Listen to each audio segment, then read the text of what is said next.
In this segment, we will be discussing one of the most important problems in comparative constitutional law, which is which jurisdictions do I choose to compare? While choosing jurisdictions to compare, judges are largely faced with two big questions. The first, which jurisdictions do I compare? The second, do I accord equal weight to all the jurisdictions that I have chosen? This is a question that can be answered at two levels, one at the level of constitutional theory and the other at the level of institutional constraints. So, what are the practical challenges facing the judge who is engaged in this project? There are obviously limitations to looking at this only from the perspective of a judge.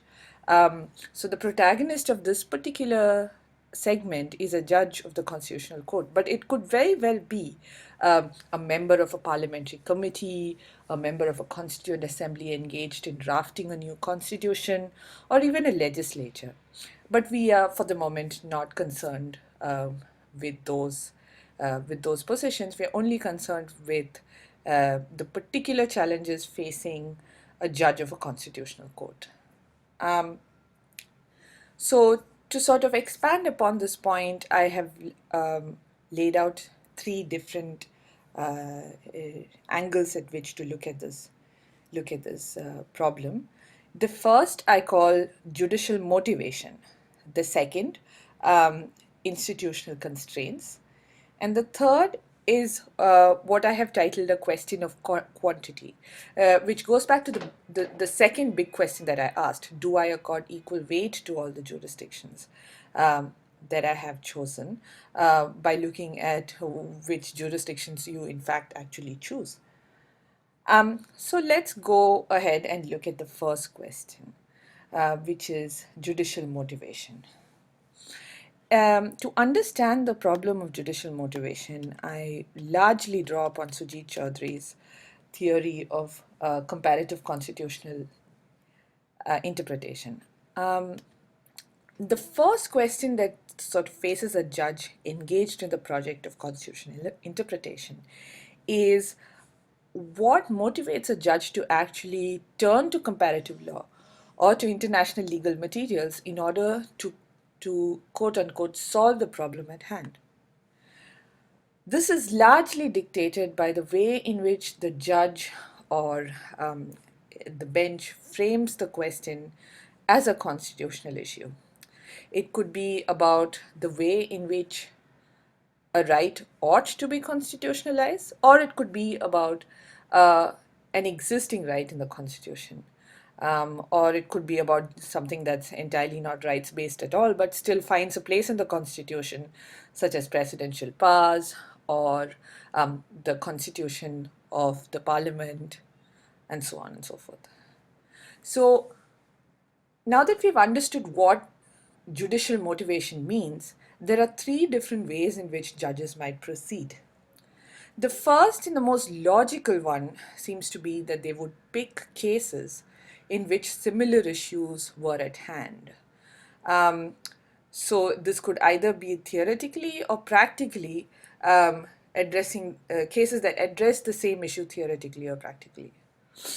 Second, they may go on to pick jurisdiction where the constitutional text looks similar or bears the greatest similarity, because this would have, for instance, yielded the same kind of case law um, or involved judges in different jurisdictions adopting similar methods of interpretation. And this sort of makes it easier for a judge looking at other jurisdictions to say, hey, that's something that I can perhaps learn from.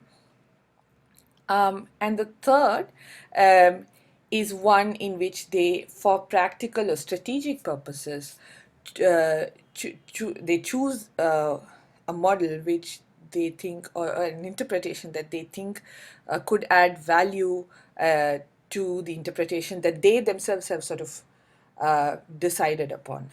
And this choice is at the theoretical or at the very inception is the one that shapes the problem of which jurisdictions to choose.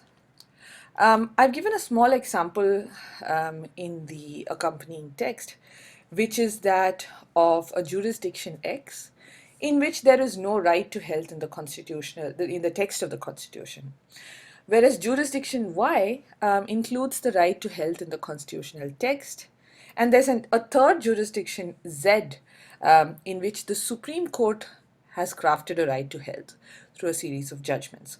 But it actually does not appear in the constitutional text. So just to recap, we are concerned with the judge in the Constitutional Court of Jurisdiction X, who has at this point two options: a jurisdiction Y, whose constitution contains a right to health in the text of the Constitution, and a jurisdiction Z, where the Supreme Court of that particular jurisdiction has crafted a right to health through a series of judgments. Now, what is the choice facing this particular judge in jurisdiction X, the first jurisdiction? If the judges in jurisdiction X choose the first model, that is, that they look at cases which bear the greatest similarity theoretically to the issue at hand here, so the right to health in jurisdiction X, they may choose to compare X with Y or Z or both. Assume in a different situation that there is a fourth jurisdiction P, where P's Supreme Court has ruled that the right to life in its constitution includes the right to health. This is obviously drawn from the example of the Indian Supreme Court.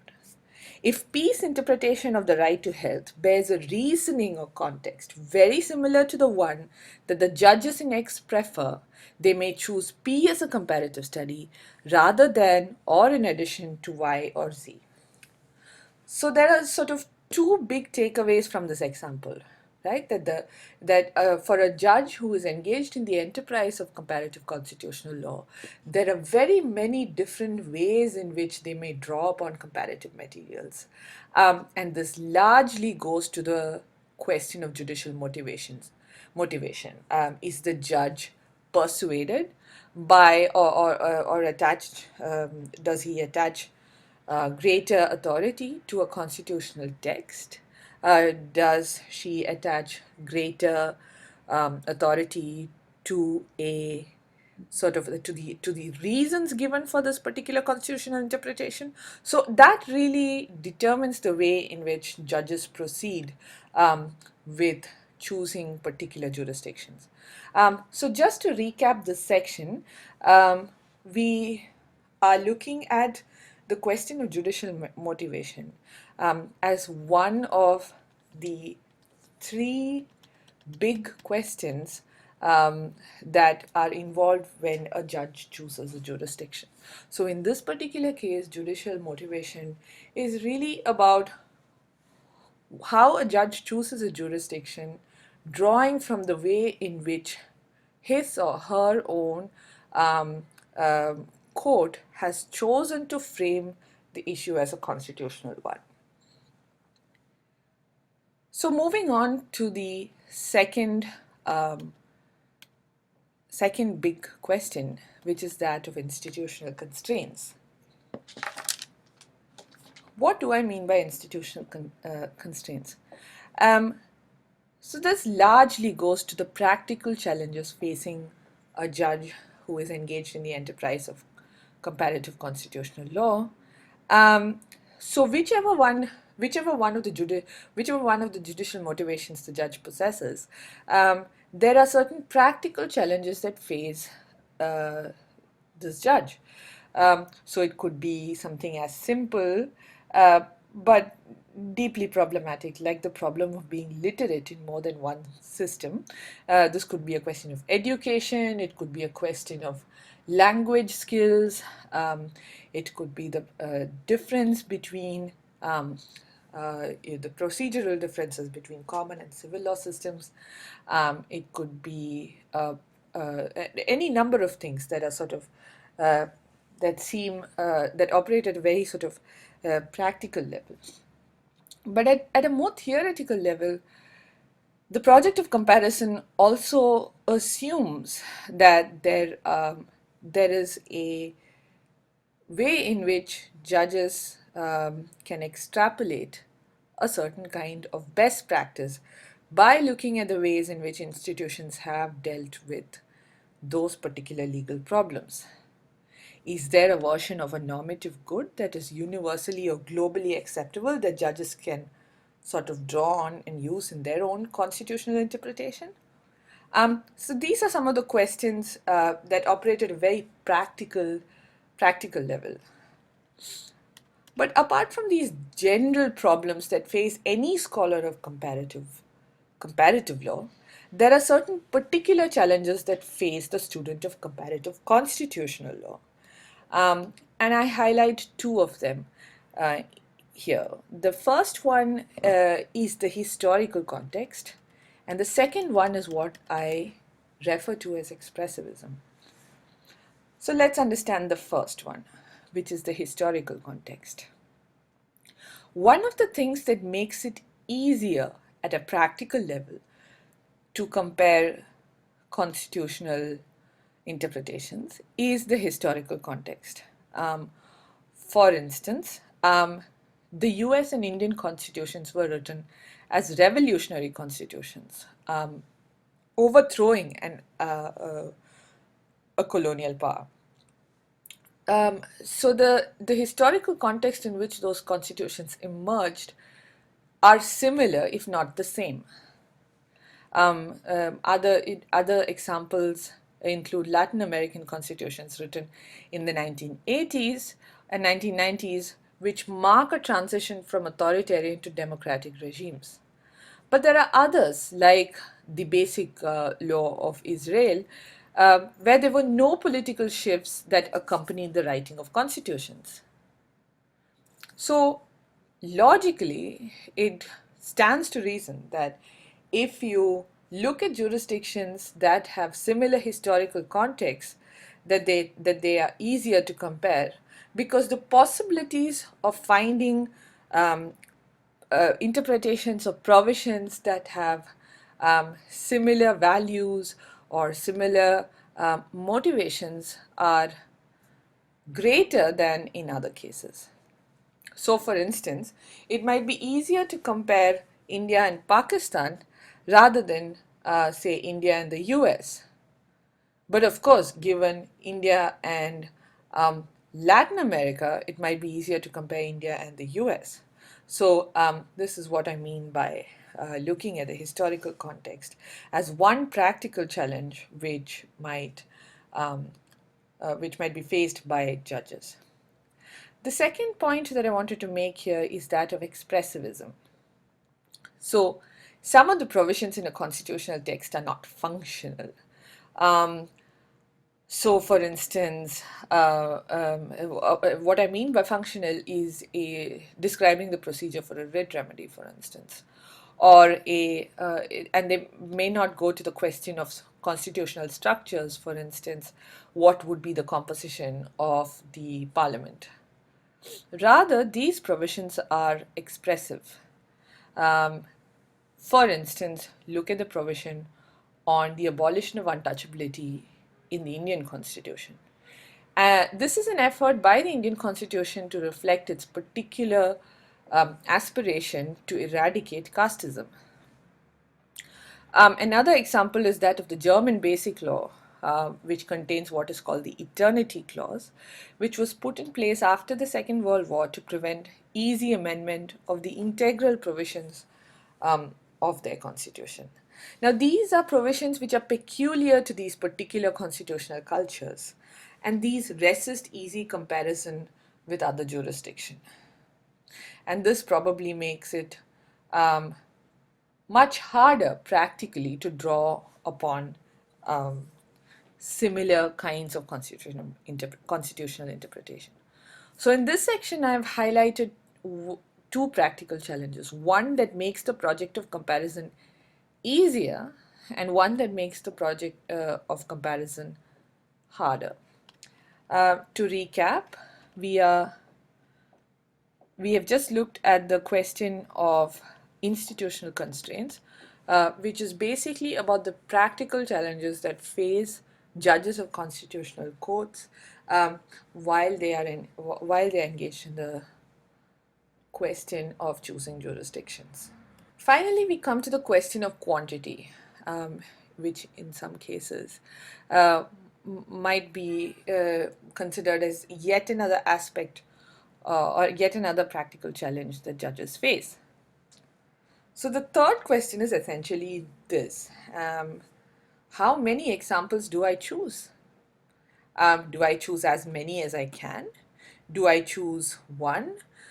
In some ways, this goes back to the question of judicial motivation as well as, and as you can see, the three major questions are clearly interlinked. So one of the motivations for a judge, as Vicky Jackson, a prominent scholar of comparative constitutional law, has argued, one of the motivations for a judge to cite to foreign law is to point to a best practice amongst nations.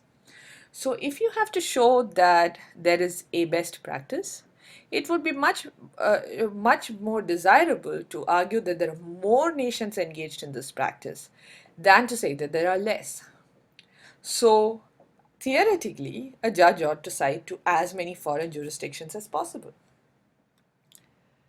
But of course, there are even at the level of theory, apart from obviously the practical problems involved in this formulation, there are sort of at the level of theory many other problems. Most famously, the problem of case selection was posed by Rand Herschel by asking what kind of methodology does the judge follow in choosing jurisdictions which he or she wants to compare. Does the judge adopt a historian's approach? For instance, when I referred to earlier that it is easier to compare jurisdictions that have similar historical contexts, this sort of assumes that the judge is literate or interested in pursuing the historical trajectory of that particular constitutional culture. Does the judge become a political scientist, looking for causal factors or drawing up different kinds of research designs? In each of these cases, scholars have largely come to the conclusion that it is preferable that there be rigorous research methodologies that have to be followed before the project of comparison can effectively be carried out. Herschel's point is largely directed at legal academics rather than judges, limited by time, limited by research materials available to them, and so on. And so that is a real problem when it comes to the problem to the judge in a constitutional court. And it's worth thinking about the intersection between legal academics, so comparative legal scholars, and the judge of the constitutional court who has limited time and resources at hand to address these particular questions. And finally, I wanted to sort of look at what I see as a limiting point in the question of choosing jurisdiction, which is the problem of regional constitutionalism. In the sort of examples that we followed in the previous segments, we assume that constitutions are written for nation states. This may not always be the case. Constitutions may also be imagined for regions. The most prominent example in this regard is obviously that of the European Union. So, national constitutions in the European Union are measured against the regional standards or practices through judicial review. So, there's often a constitutional review at the level of the region in addition to the constitutional review at the level of the nation state. In some cases, this constitutional culture is created, even if the region does not pre-exist that particular constitution. But in some cases, the constitutional culture um, builds up to motivations to provide a regional constitution. Should this constitution exist as a text? Should it exist as a network amongst the constitutional courts in the region, and so on? Is a really interesting question that we might sort of think about in this regard. So I thought it would be useful for us to think about the case of South Asia. There is no common constitution for the region, but India is not only the biggest geographical entity or geographical nation state in the region, but it's also the predominant exporter in comparative constitutional law. So, questions or issues in constitutional law, such as the basic structure doctrine or secularism, have circulated between the countries in South Asia. Uh, if you are a historian of Indian constitutional law, you might see how in the earliest days of the Indian Supreme Court in the 1950s, a lot of the comparisons were to England or to the United States. And as the Supreme Court sort of builds up its own jurisprudence, it borrows from a number of different other jurisdictions. Similarly, you might look at the courts in Bangladesh and Sri Lanka, who cite to the Indian Supreme Court's jurisprudence, especially um, after the 1980s, where the Indian Supreme Court sort of generates its very peculiar brand uh, of rights-based case law. In addition to looking at case law or legal doctrine, within regions there's also frequent, if not adequate, exchange of constitutional ideas through formal and informal networks of legal professionals or judges, and so on and so forth. So South Asia, in some ways, is an interesting but puzzling example. This is a bunch of countries that shared a British colonial past, and their constitutions were drafted by men and women who shared similar anti-colonial ideals. And in some ways, comparative constitutional in South Asia ought to be much more developed, both at the level of theory and at the level of the practice of constitutional law in courts and in other cases. So if there is a court in South Asia, a constitutional court in South Asia that wants to pick jurisdictions to compare, then its instinct in some ways should be to turn to South Asia before comparing to England or the United States or other Western liberal democracies. But this is often not the case. So, one very interesting thing to think about in this context of choosing jurisdictions is the question of geographical proximity, in addition to all of the different theoretical and practical challenges that we have discussed. So, to summarize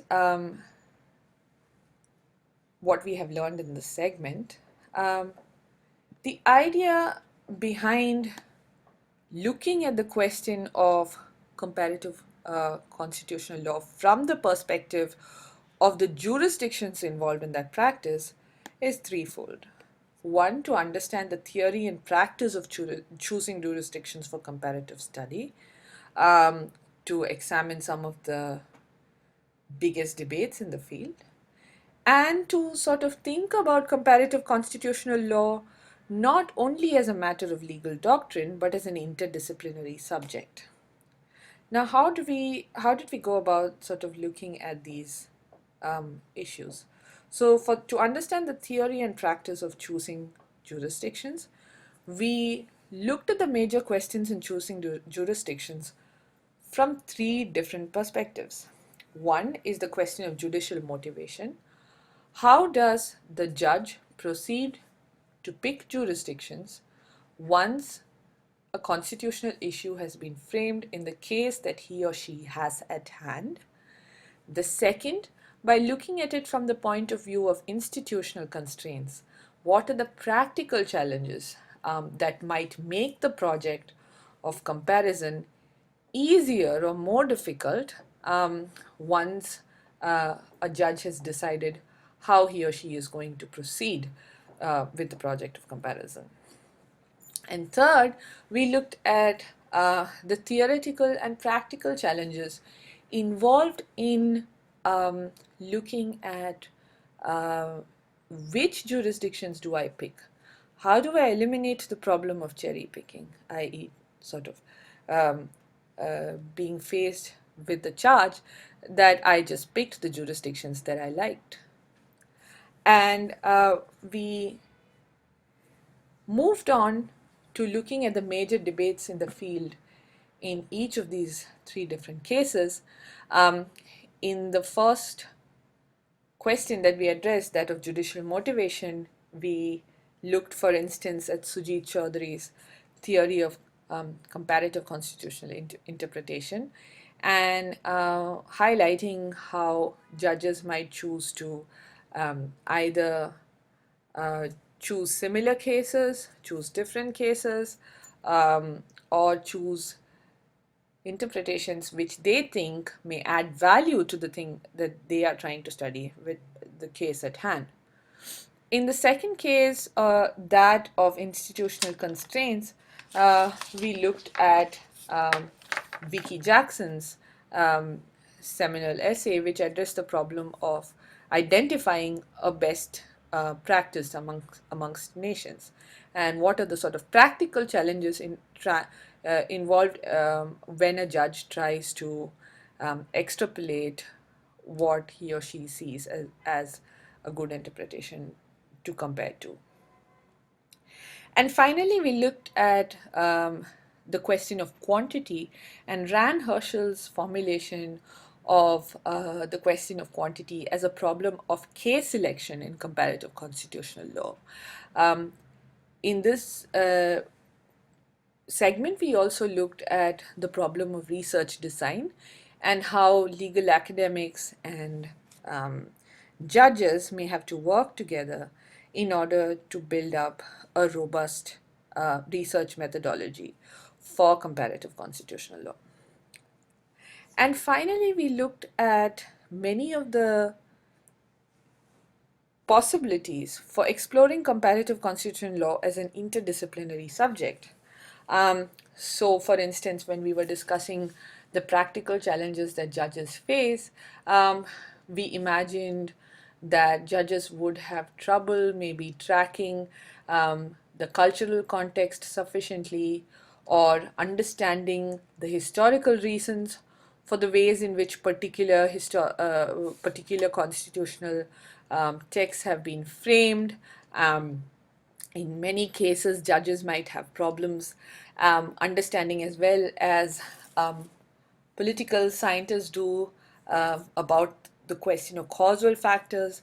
And in many cases, interdisciplinarity in comparative constitutional law should be largely carried out by legal academics. But this is also a call for us to argue for greater synergies between the legal academy and the practice of constitutional law in courts. And finally, we briefly explored the problem of regional constitutionalism, that in many cases acts as a limiting example or a limiting case for some of the propositions that we have discussed, which is that in addition to the moral or ethical questions that the judge faces that motivates him or her to choose a particular jurisdiction, in addition to some of the practical challenges comparative constitutional scholars face in terms of being literate in particular jurisdictions that are not their own. In many cases, the question of geography also plays in. And that's just an interesting way for us to think about both theoretically and at the level of practice as to what we should be considering as an important factor in choosing jurisdictions. Um, some of the questions that we might be asking ourselves at this point, drawn from the discussions we've had so far, is one is whether a judge can adopt more than one model of comparative constitutional interpretation within the context of a single constitutional issue. So, how would that work? We might go back to the example of the right to health that we discussed in the first segment. The second question is something that we might use to sort of extend our understanding, but that hasn't really formed the bulk of this module, which is to look at the idea of the comparativist not as that of a judge, but as someone outside of a courtroom, but someone who still works with legal materials within institutions. So I'm thinking of the Law Commission in India, or a special parliamentary committee sort of charged with drafting a new legislation. How would they face the same constraints, if they would at all, or would they be much more um, at liberty to choose materials that they want? How would a research design for them look like? Um, Another question that we might look at from the point of view of expertise or interdisciplinarity is to imagine a judge faced with medical scientific research in the context of a foreign judgment on the right to health. How does a judge step up and evaluate the evidence provided in, say, a foreign judgment's um, reasons for establishing a right to health? How often should, say, our judge in jurisdiction X cite to the evidence of the judge in jurisdiction Y or P or so on? If you ignore this evidence and you just cite the proposition, what are the risks that a judge runs? These are questions that we might ask ourselves, because they really make us think about the limits of certain kinds of constitutional theory. And with that, we conclude our learning of this module. Thank you.